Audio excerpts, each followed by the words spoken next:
From year to year and all the months in between, so many of us are striving to achieve one thing: our goals. These can be all kinds of things.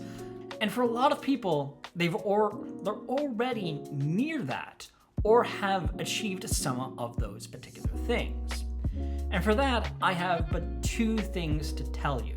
Congratulations, and how did achieving those things actually make you feel? The reason I asked that question is pretty obvious if you've looked at the title of this video. Because for a lot of people, hitting those targets, while is a big deal to those around them, they might not actually feel the same way.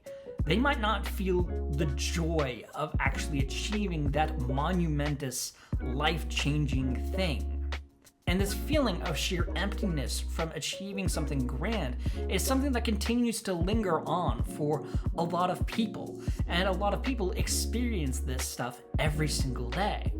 From the people that say work on your next task as a reward for completing the previous task, to the feelings of just utter emptiness from achieving something that you've spent months or years working towards, I wanted to be taking some time to be talking about why we experience those things, or why people say those things, and what we can do to deal with that kind of emotion and actually spark joy from achieving specific things. Wow!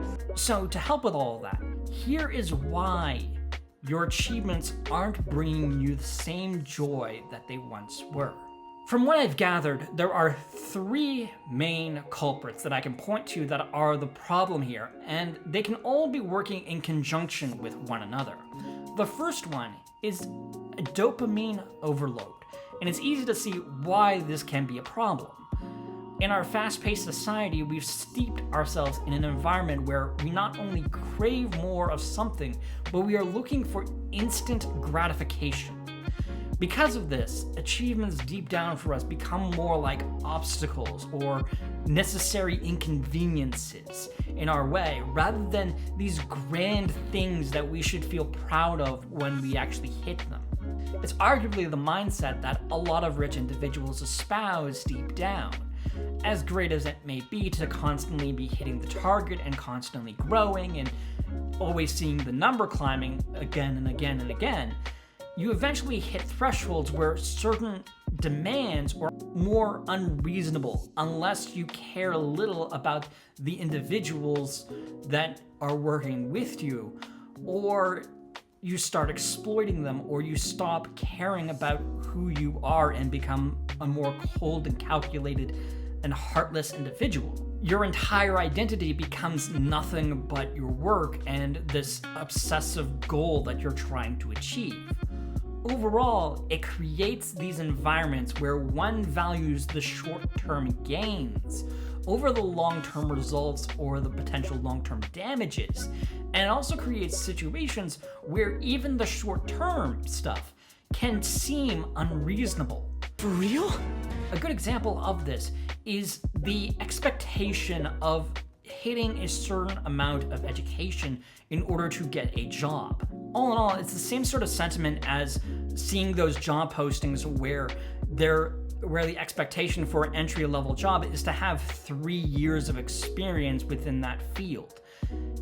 In some cases, a lot of people say it's just a deterrent to screen out individuals, but in today's job market, when there are just so many jobs and there are so many individuals who clearly want to be working, it feels like a complete waste of time for that, and even to be mentioning that when a lot of companies are looking for individuals, and there are plenty of industries where there aren't enough individuals within that field to cover the entire workload or to cover the demand that individuals are seeking for from that industry. At the end of the day, the issue with constantly seeking the high from achievements or expecting more from other people in this particular manner leads to essentially a warped view of our own goals and what we consider a meaningful life. And being in an environment where the more extreme we are in this way is rewarded, rather than showing empathy, compassion, and care for our fellow human beings, only really makes us hollow inside when we actually achieve certain things. It doesn't really spark joy to know that in order to get an entry-level job, you have to get a master's degree or be put into a situation where we're gaslit into believing that sort of thing. Yo, that's messed up. The second possibility is something called achievement depression. It's a psychological condition, and the reason we call it achievement depression is how similar it feels to actual depression. Feelings of sadness, the aforementioned emptiness inside, or disillusionment that is created almost immediately after achieving a significant goal in your life. Staying in that environment only makes things worse as anxiety seeps in, as well as a sheer lack of motivation for anything. I don't want to play with you anymore.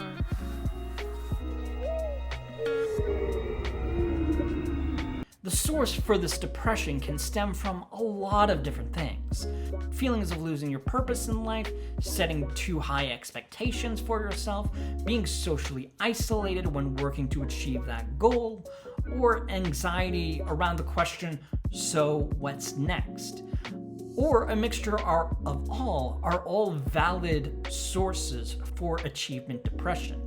It creates the sense of just coasting through life with no real reason or clear direction to go in, and trying to get yourself back on track by setting another goal isn't really the answer here.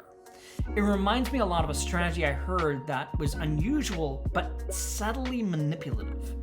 Is the idea that after you finish a task, you reward yourself by working on the next little task that you have lined up as a treat. Surely every item you put on that list is something that sparks joy for you, right? Well, similar to the conclusion of a season or getting caught up on the latest TV shows, there is always this sense of dread where reality comes in and just slaps us in the face. I wanna ride yours. The cold, hard reality that you have to wait several more days or until next week for the next episode to come out is enough to create this anxiety or just this feeling of being bummed out because your show is coming to an end, or the joy that or that distraction is no longer going to be a viable distraction. And while with life we have no doubt an endless stream of problems and things that we could be doing, to be working towards, there is a case to be said to slow down and actually enjoy what we've built. If we spend all of our time building and building and building and reward ourselves with even more building, we're not really building a sustainable life here. We're becoming a workaholic. A thing that's arguably worse than suffering from achievement depression. What?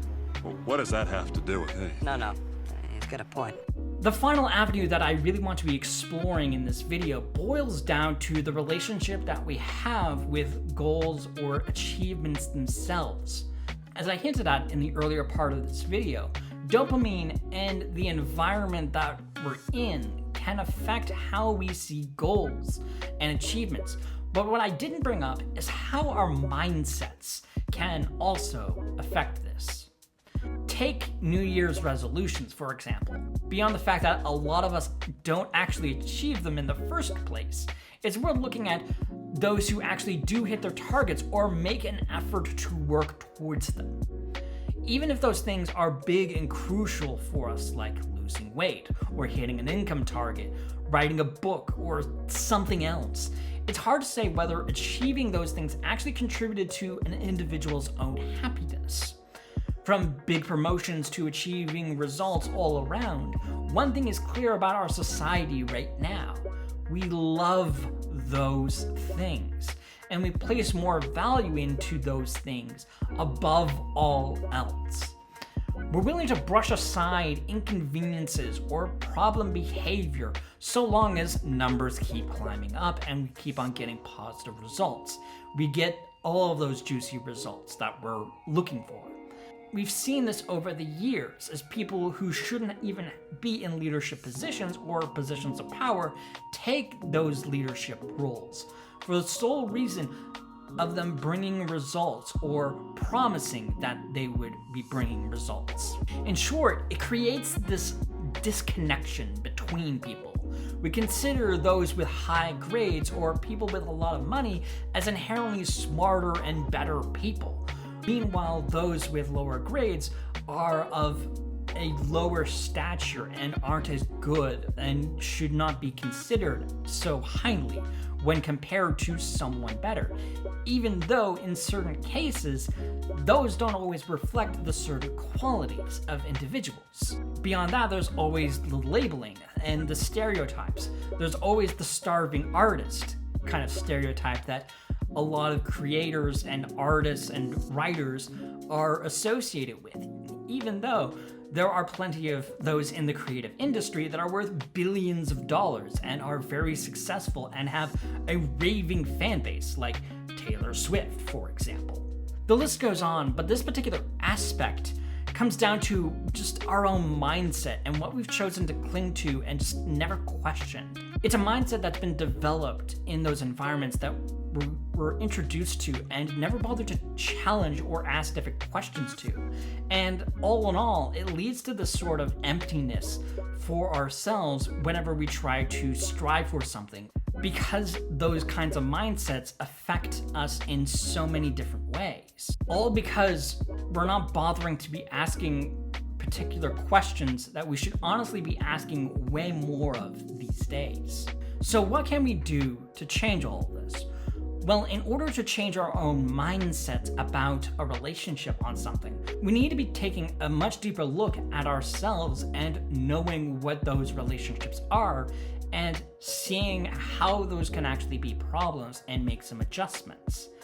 We need to be able to ask ourselves questions and adapt and change, because at the end of the day, we're all going to be dramatically different people than who we are right now.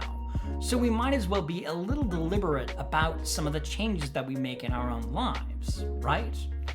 So the next time that you achieve something big or even just a small thing that still brings a little bit of satisfaction or makes progress towards something, I want you to be reframing the question that comes up after you've crossed that point. Instead of saying, so what's next? Or what did I achieve in all of this? Ask yourself any of these particular questions. What moments made me feel truly alive? What did I learn about myself through all of this? What actual benefit did I gain from this?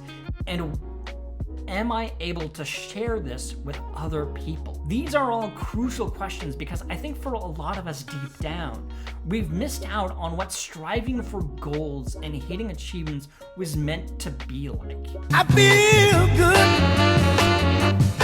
For sure, there are arbitrary numbers or figures at the end of the day, but these are our arbitrary numbers. These are our objectives that we value, that we cherish, and that we want to achieve. And the act of dehumanizing them, crushing them, or failing to hit them is akin to not caring as much about our own feelings during that process and what really makes us humans. Goals and achievements have always been what guides us through life and gives us a sense of purpose and meaning.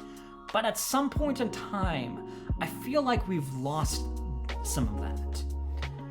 So by asking ourselves those questions and putting the humanity back into striving, into hustling, into working, and shifting our mindsets to that particular definition that we set for ourselves, we can begin to change our own mindset and our relationship with those concepts and those aspects.